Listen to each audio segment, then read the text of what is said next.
Hello दोस्तों, स्वागत है आप सभी का हमारे YouTube चैनल पुष्पम एजुकेशन में। दोस्तों, कल की कक्षा में हम लोग अलंकार पढ़ रहे थे। मैं आप लोगों को बताया था कि काव्य की शोभा बढ़ाने वाले उपकरणों को अलंकार कहते हैं।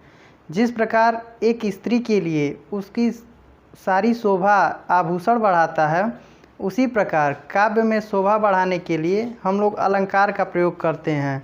एक स्त्री सुंदर होने के लिए विभिन्न आभूषणों का प्रयोग करती है, उसी प्रकार काव्य में शोभा बढ़ाने के लिए हम लोग अलंकार का प्रयोग करते हैं। उसकी परिभाषा एक लाइन में है कि काव्य की शोभा बढ़ाने वाले उपकरणों को अलंकार कहते हैं। कल की कक्षा में अलंकार का एक सामान्य परिचय हुआ था, जिसमें मैं आप लोगों को उसके भेद के बारे में बताया था कि अलंकार के 3 भेद होते हैं और मुख्य रूप से 2 भेद होते हैं, शब्दालंकार और अर्थालंकार। तो ये 2 होते हैं, शब्दालंकार और अर्थालंकार। इन्हीं से क्वेश्चन ज़्यादा बनते हैं, तो हमें मुख्य रूप से यही पढ़ना है। और आज की कक्षा में हम लोग देखेंगे कि शब्दालंकार जो अलंकार का पहला भेद है, शब्दालंकार, आज उसको हम देखेंगे और उसको समझने का प्रयत्न करेंगे। तो आइए हम समझने का प्रयत्न करते हैं अलंकार के भेद। अलंकार के पहले भेद को देखेंगे, शब्दालंकार को। शब्दालंकार क्या है कि जहाँ शब्दों में, यहाँ इसको देखेंगे शब्दालंकार, यानी कि बहुत सारे अर्थ उसके शब्द से ही स्पष्ट होते हैं, बस थोड़ा समझने का फेर होता है। आप यहाँ देखेंगे कि लिखा है शब्दालंकार। अब इसको देखेंगे कि जहाँ शब्दों में चमत्कार उत्पन्न करके काव्य को सजाया जाता है। शब्दालंकार अर्थात शब्द में, अर्थालंकार अर्थात अर्थ में। तो जहाँ शब्द में चमत्कार उत्पन्न करके काव्य को सजाया जाता है, वहाँ पे क्या होता है? वहाँ पे शब्दालंकार होता है।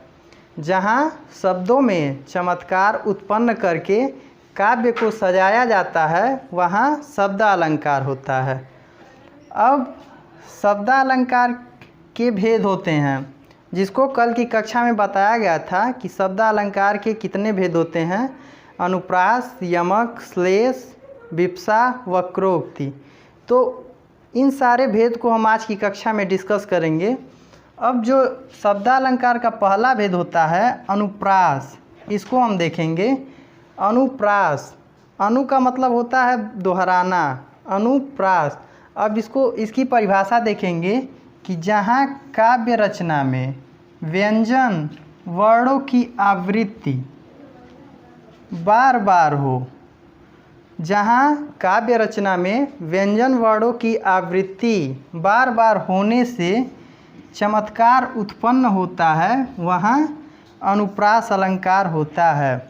आवृत्ति का मतलब होता है कि उसका उच्चारण हो, बार बार वह वर्ण उच्चरित हो, व्यंजन वर्ण। जहाँ काव्य रचना में व्यंजन वर्णों की आवृत्ति, यहाँ पे ध्यान देंगे कि यह व्यंजन वर्णों की आवृत्ति कर रहा है, कि जहाँ काव्य रचना में व्यंजन वर्णों का उच्चारण बार बार होता है, वहाँ पे क्या होता है? वहाँ पे अनुप्रास अलंकार होता है। जैसे उदाहरण के माध्यम से हम समझेंगे कि पहला उदाहरण है रघुपति राघव राजा राम।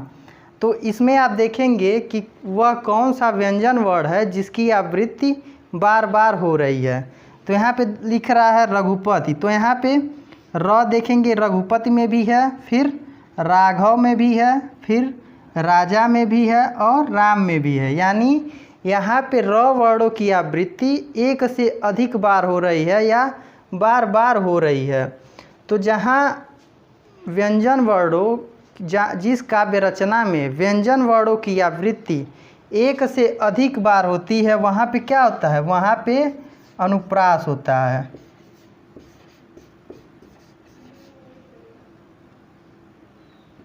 वहाँ पे अनुप्रास होता है। अब अगला उदाहरण हम देखेंगे कि अगला क्या है, तरन तनुजा तट तमाल। तरन तनुजा तट तमाल, इसमें हम देखेंगे कि इसमें भी जो है व्यंजन वर्णों की आवृत्ति बार बार हो रही है। त से तरन, त से तनुजा, त से तट, त से तमाल, यानी एक व्यंजन वर्णों की आवृत्ति कई बार हो रही है, बार बार हो रही है। तो परिभाषा के अकॉर्डिंग, परिभाषा के अनुसार कह रहा है कि जहाँ काव्य रचना में व्यंजन वर्णों की आवृत्ति एक से अधिक बार या बार बार होने से चमत्कार उत्पन्न होता है, वहाँ पे क्या होता है, वहाँ पे अनुप्रास अलंकार होता है। अब इसमें क्या है, तरन तनुजा तट तमाल, तो इसमें त से तरन, त से तनुजा, त से तट और त से तमाल, यानी यहाँ पे भी क्या हो जाएगा, यहाँ पे भी अनुप्रास अलंकार हो जाएगा। आपकी परीक्षाओं में इसी प्रकार के उदाहरण दे देते हैं, एक लाइन दे देगा और पूछेगा इसमें कौन सा अलंकार है। तो जब आपको परिभाषाएं याद रहेंगी तो आप बता सकते हैं कि किस पंक्ति में कौन सा अलंकार है। फिर अगला उदाहरण कर रहा है कि चारु चंद की चंचल किरणें, तो इसमें जब हम देखेंगे कि इसमें चारु चंद्र की चंचल किरणें, यहाँ पे आप देखेंगे कि च वर्णों की आवृत्ति कई बार हो रही है। च वर्णों की, च से चारु, च से चंद्र, फिर च से चंचल किरणें, यानी जहाँ पे एक व्यंजन वर्णों की आवृत्ति बार बार होती है वहाँ पे क्या होता है, वहाँ पे अनुप्रास अलंकार होता है। इस चीज़ को आप लोग ध्यान में रखेंगे कि जहाँ व्यंजन वर्णों की आवृत्ति बार बार होती है वहाँ पे क्या होता है, वहाँ पे अनुप्रास अलंकार होता है। अब अनुप्रास अलंकार के भी कुछ भेद हैं। अनुप्रास अलंकार के मुख्यतः 3 भेद होते हैं। पहला है छेकानुप्रास, फिर अगला है वृत्त्यानुप्रास, फिर अगला है लाटानुप्रास। अब जो अनुप्रास के 3 भेद होते हैं इसको हम बारी बारी करके देखेंगे और समझने का प्रयत्न करेंगे कि इसका प्रयोग कैसे होता है। तो अब हम देखेंगे शब्दालंकार के जो 3 भेद होते हैं। मैंने आपको बताया है कि पहला होता है छेकानुप्रास, फिर होता है वृत्त्यानुप्रास, फिर होता है लाटानुप्रास। इन चीज़ों को भी हमें समझना है ताकि कोई भी चीज़ छूटे ना और एक एक चीज़ बारी बारी से समझते जाएं आप लोग। अब हम इसको देखेंगे छेकानुप्रास को। इसकी परिभाषा है कि जहाँ पर अनेक व्यंजनों की एक बार स्वरूपतः व क्रमतः आवृत्ति होती है। कह रहा है जहाँ पर अनेक व्यंजनों की एक बार स्वरूपतः अथवा क्रमतः आवृत्ति होती है वहाँ पर छेकानुप्रास अलंकार होता है। स्वरूपतः का मतलब होता है हुबहू और क्रमतः का मतलब होता है क्रम से। तो जहाँ पर व्यंजन वर्णों की आवृत्ति स्वरूपतः व क्रमतः आवृत्ति होती है वहाँ पर छेकानुप्रास अलंकार होता है। अब उदाहरण के माध्यम से हम समझेंगे। जैसे यहाँ पे लिखा है बंदव गुरुपद पदुम परागा सुरुचि सुबास सरस अनुरागा। तो इसमें कह रहा है परिभाषा जहाँ पर अनेक व्यंजनों की एक बार स्वरूपतः व क्रमतः आवृत्ति होती है वहाँ पर छेकानुप्रास होता है। तो यहाँ पे हम देखेंगे लिखा है बंदव गुरु पद और पदुम परागा। तो यहाँ पे स्वरूपतः व क्रमतः, तो यहाँ पे आप देखेंगे कि लिखा है पद और फिर यहाँ पे भी लिखा है पद, यानी ये स्वरूपतः उसका हुबहू रूप है और क्रम से है। तो जहाँ पर स्वरूपतः व क्रमतः आवृत्ति होती है वहाँ पे छेकानुप्रास अलंकार होता है। अब जैसे इसमें देखेंगे कि सुरुचि सुबास सरस अनुरागा, तो इसमें लिखा है सुरुच, तो यहाँ देखेंगे ये सुरुच और यहाँ पे सरस। तो जब इसको देखेंगे तो यहाँ भी स्वरूपतः व क्रमतः आवृत्ति हुई है। सुरुचि और सरस ये दोनों देखेंगे तो यह स्वरूपतः ही है। इसमें भी स और र है, इसमें भी स और र है। तो वही कह रहा है कि जहाँ पर व्यंजन वर्णों की आवृत्ति एक बार स्वरूपतः व क्रमतः आवृत्ति होती है वहाँ पे क्या होता है, वहाँ पे छेकानुप्रास अलंकार होता है। इस चीज़ को आप समझेंगे कि जहाँ पर एक बार व्यंजन वर्णों की स्वरूपतः व क्रमतः आवृत्ति, जैसे बंदव गुरुपद पदुम परागा सुरुचि सुबास सरस अनुरागा। तो इसमें पद यहाँ भी है और यहाँ भी है, ये दोनों स्वरूपतः और क्रम से हैं, इसलिए यहाँ पे क्या होगा, यहाँ पे छः का अनुप्रास अलंकार होगा। आप इसको समझने का प्रयत्न करेंगे। अब हम अगला देखेंगे वृत्त्यानुप्रास। वृत्त्यानुप्रास किसे कहते हैं, जहाँ पर अनेक व्यंजनों की अनेक बार, यहाँ पे एक बार कह रहा था और यहाँ पे अनेक बार कह रहा है, जहाँ पर अनेक व्यंजनों की अनेक बार स्वरूपतः व क्रमतः आवृत्ति होती है, वहाँ वृत्त्यानुप्रास अलंकार होता है। जहाँ पर व्यंजन वर्णों की अनेक बार स्वरूपतः व क्रमतः आवृत्ति होती है, वहाँ पे वृत्त्यानुप्रास अलंकार होता है। अब जैसे हम देखेंगे, यहाँ पे लिखा है कलावती केलिवती कलिंदजा, तो इसमें हम देखेंगे कि इसमें भी कला है, कल है, और इसमें भी कल है और इसमें भी कल है, और यहाँ पे वती और यहाँ पे भी वती, यानी इसमें एक अनेक व्यंजन हैं और उसकी आवृत्ति भी अनेक बार हो रही है। जैसे यहाँ पे कलावती में भी कल है और केलवती में भी कल है और कलिंदजा में भी कल है, और यहाँ जो वती वती है यहाँ 2 बार है, अर्थात एक से अधिक बार है। तो जहाँ पर अनेक व्यंजनों की अनेक बार स्वरूपतः व क्रमतः आवृत्ति होती है, वहाँ पे वृत्त्यानुप्रास अलंकार होता है। इसी प्रकार यहाँ पे ये उदाहरण देखेंगे कि तरन तनुजा तट तमाल तरवर बहुछाए, एक तो इसमें अनुप्रास अलंकार है ही, और इसमें भी देखेंगे तो यहाँ पे तरनानी और यहाँ पे तरवर, इसमें भी स्वरूपतः व क्रमतः व्यंजन वर्णों की आवृत्ति हो रही है, इसलिए ये भी जो वाक्य है आपका, यह वृत्त्यानुप्रास हो जाएगा। वृत्त्यानुप्रास, ये एक तो अनुप्रास अलंकार है ही, लेकिन इसमें वृत्त्यानुप्रास भी हो जाएगा। जहाँ पर अनेक व्यंजनों की अनेक बार स्वरूपतः व क्रमतः आवृत्ति होती है, वहाँ पे वृत्त्यानुप्रास अलंकार होता है। उदाहरण स्वरूप आपके सामने है कलावती, केलिवती और कलिंदजा, इसमें मैंने आपको बता दिया है। फिर जो ये है तरन तनुजा तट तमाल तरवर बहुछाए, इसमें जो तरन में तर है और तरवर में भी त और र है, इसलिए ये सारे वृत्त्यानुप्रास के उदाहरण हो जाते हैं। अब अगला आता है लाटानुप्रास। इसे हम समझेंगे लाटानुप्रास को। इसमें कह रहा है कि जिस पंक्ति में शब्दों या वाक्यों की, अभी तक व्यंजनों की कह रहा था, अब कह रहा है कि जिस पंक्ति में शब्दों या वाक्यों की आवृत्ति हो और उनका अर्थ भी एक हो, जिस पंक्ति में शब्दों या वाक्यों की आवृत्ति हो और उनका अर्थ भी एक हो, केवल अन्वय करने मात्र से, अन्वय का मतलब होता है भाग, केवल उसका भाग करने मात्र से तात्पर्य अर्थात अर्थ परिवर्तित हो जाए, वहाँ पे लाटानुप्रास होता है।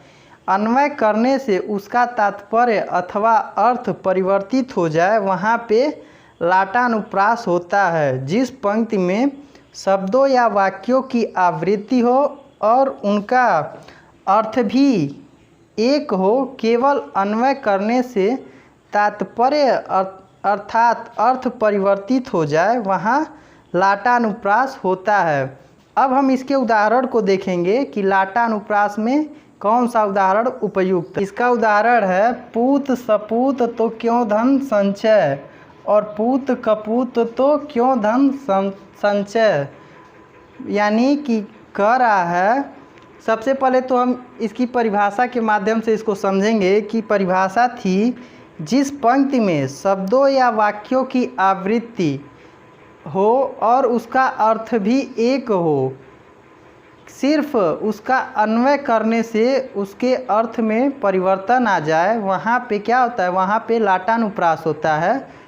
जिस पंक्ति में शब्दों या वाक्यों की आवृत्ति हो और उनका अर्थ भी एक हो, वहाँ पे लाटानुप्रास होता है। लेकिन यदि उसका अन्वय करते हैं, उसका भाग करते हैं, तो उसका अर्थ और तात्पर्य परिवर्तित हो जाता है। अब इसको हम देखेंगे कि यहाँ पे लिखा है पूत सपूत तो क्यों धन संचय, यानी पूत सपूत यानी पुत्र अच्छा है, वह सार्थक है, तो धन संचय, संचय का मतलब होता है इकट्ठा। धन संचय करने की क्या आवश्यकता है? यदि पुत्र अच्छा है, लायक है और सार्थक है, मतलब कार्य करने वाला है, तो वह धन इकट्ठा कर लेगा अपने बुद्धि से। तो हमें उसके लिए धन इकट्ठा करने की कोई आवश्यकता नहीं है। अगली लाइन कह रहा है पूत कपूत तो क्यों धन संचय। यदि पूत निरर्थक है, अच्छा नहीं है, वह उसमें बहुत सारी बुराइयां हैं, तो धन इकट्ठा करने की भी कोई आवश्यकता नहीं है। क्योंकि यदि धन इकट्ठा तब भी किया जाएगा तो वह उसका नाश ही करेगा, उसका कोई उपयोग नहीं करेगा, बल्कि दुरुपयोग ही करेगा। यदि पुत्र अच्छा है तो धन इकट्ठा करने की कोई आवश्यकता नहीं है, वह स्वतः ही धन को इकट्ठा कर लेगा। यदि पुत्र अच्छा नहीं है, उसमें विभिन्न सारी बुराइयां हैं, तो भी धन इकट्ठा करने की कोई आवश्यकता नहीं है, क्योंकि वह उसे नष्ट कर देगा।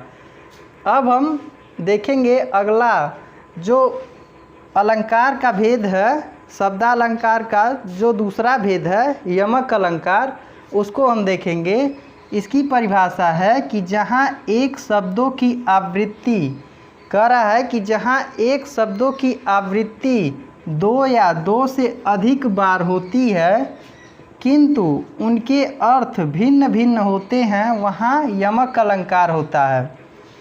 जहाँ एक शब्दों की आवृत्ति दो या दो से अधिक बार होती है किंतु उनके अर्थ भिन्न भिन्न होते हैं, वहाँ यमक अलंकार होता है।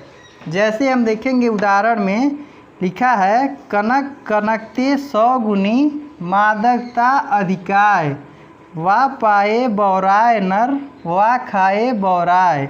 यहाँ पे है कनक और कनक, यहाँ एक शब्दों की आवृत्ति एक से अधिक बार हुई है और इसका अर्थ भी भिन्न भिन्न है। एक कनक का तात्पर्य होता है धतूरा और एक कनक से तात्पर्य है सोना। कह रहा है कनक कनकते 100 गुनी मादकता अधिकाय। यदि सोना हो या फिर वो धतूरा हो, इन दोनों में 100% मादकता होती है, यानी इसमें बहुत मादकता होती है। कनक कनकते 100 गुनी मादकता अधिकाय, यानी यदि सोना है यदि या धतूरा है, इन दोनों चीज़ों में मादकता बहुत ज़्यादा होती है। वा पाए बौराय नर वा खाए बौराय। यदि सोना को कोई मनुष्य पा जाता है तो उसमें इतनी अधिक मादकता होती है कि वह बौरा जाता है, यानी उसकी सोचने समझने की क्षमता ख़त्म हो जाती है। और यदि धतूरा कोई नर खा लेता है तो उसकी मादकता के नाते भी उसकी सोचने समझने की क्षमता ख़त्म हो जाती है। यहाँ पे एक शब्द की आवृत्ति 2 बार हुई है और इसके अर्थ भी भिन्न भिन्न हो रहे हैं, इसलिए यहाँ पे यमक अलंकार हो जाता है। कह रहा है कि जहाँ पर एक शब्दों की आवृत्ति एक से अधिक बार होती है और उसका अर्थ भी भिन्न भिन्न होता है, वहाँ पे क्या होता है, वहाँ पे यमक अलंकार होता है।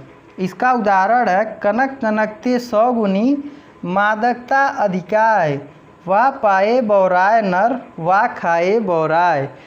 यदि कनक सोना कोई पा जाता है, कोई व्यक्ति पा जाता है तो उसमें इतनी अधिक मादकता होती है कि वह बौरा जाता है, उसकी सोचने समझने की क्षमता खत्म हो जाती है। और यदि धतूरा कोई नर खा लेता है, कोई मनुष्य धतूरा को खा लेता है, तो भी उसके सोचने समझने की क्षमता खत्म हो जाती है। यानी यहाँ पे जो एक शब्द की आवृत्ति 2 बार हुई है, इसके अर्थ अलग अलग निकल रहे हैं। यहाँ इससे यही तात्पर्य है, इसे बताने का यही तात्पर्य है। यहाँ पे क्या हो जाएगा, यहाँ पे यमक अलंकार हो जाएगा। अब हम शब्दालंकार का जो तीसरा भेद है श्लेष अलंकार, उसको देखेंगे कि श्लेष में क्या होता है। तो श्लेष अलंकार की परिभाषा है जहाँ किसी शब्द के एक से अधिक अर्थ निकले वहाँ श्लेष अलंकार होता है। यानी जहाँ किसी शब्द के एक से अधिक अर्थ निकले, यानी एक शब्द के एक से अधिक अर्थ निकले, वहाँ पे श्लेष अलंकार होता है। अब देखेंगे इसका उदाहरण कि यहाँ पे उदाहरण है, रहीमन पानी राखिए बिन पानी सब सून, पानी गए न उबरे मोती मानुष चून। यहाँ पर पानी का अर्थ एक से अधिक बार निकल रहा है। एक बार पानी का अर्थ मोती के लिए बताया गया है, और फिर एक बार मानुष के लिए और एक बार चूने के लिए। कह रहा है कि रहीमन पानी राखिए बिन पानी सब सून, सभी को अपनी अपनी पानी को रखना चाहिए, बचाना चाहिए, क्योंकि बिना पानी सब सून, बिन पानी सब सूना सूना है। पानी गए न उबरे मोती मानुष चून, बिना पानी के मोती का कोई महत्व नहीं है। उसकी यहाँ पर पानी से तात्पर्य मोती के चमक से है। यदि मोती की चमक ख़त्म हो जाए तो मोती का कोई मतलब नहीं है। और पानी का तात्पर्य यहाँ मानुष से है, मनुष्य, अर्थात उसकी इज्जत से। यदि मनुष्य की इज्जत एक बार चली गई तो फिर उसका भी कोई महत्व नहीं है। और यहाँ पे एक पानी का तात्पर्य है चूने से, पानी, यानी यदि अगर चूने में पानी न मिलाया जाए तो चूने का भी कोई मतलब नहीं रह जाता है। तो यहाँ पर एक शब्द का अर्थ कई बार निकल रहा है, 3 बार। एक का चमक से हो जाता है मोती का, और मानुष का इज्जत से, और चूने का पानी से। तो परिभाषा में यही कह रहा है कि जहाँ किसी शब्द के एक से अधिक अर्थ निकले वहाँ श्लेष अलंकार होता है। जैसे रहीमन पानी राखिए बिन पानी सब सून, पानी गए न उबरे मोती मानुष चून। सभी को अपनी अपनी पानी रखनी चाहिए, क्योंकि बिना पानी सब सूना सूना है। जिस प्रकार मोती की एक बार चमक ख़त्म हो जाती है तो वह उसका कोई महत्व नहीं रहता, और मनुष्य की एक बार इज्जत चली जाती है तो उसका भी कोई महत्व नहीं रहता। यदि चूने में पानी को न मिलाया जाए तो उसका भी कोई महत्व नहीं रहता। तो यहाँ पे यह श्लेष अलंकार का उदाहरण है कि जहाँ पर एक शब्द की एक से अधिक बार अर्थ निकल रहा है वहाँ पे श्लेष अलंकार होता है। इतनी बातें आप सभी को समझ में आ गई होंगी। आज की कक्षा में बस हम आज यहीं तक देखेंगे। अब जो इसके आगे का है वो हम अगली कक्षा में देखेंगे। आज आप इन सभी चीज़ों को देख लेंगे, जो भी तथ्य आपको बताए गए हैं आप वीडियो के माध्यम से उसे शुरू से लेके अंत तक देखेंगे और अपने मित्रों तक भी शेयर करेंगे। आज की कक्षा में इतना ही, शेष कल आपको बताया जाएगा। आप वीडियो को लाइक, कमेंट और शेयर कर देंगे, और जो भी आपके मित्र हैं, सहयोगी हैं, उन तक ये वीडियो पहुंचाएंगे। हमारे चैनल को सब्सक्राइब अवश्य करेंगे। धन्यवाद।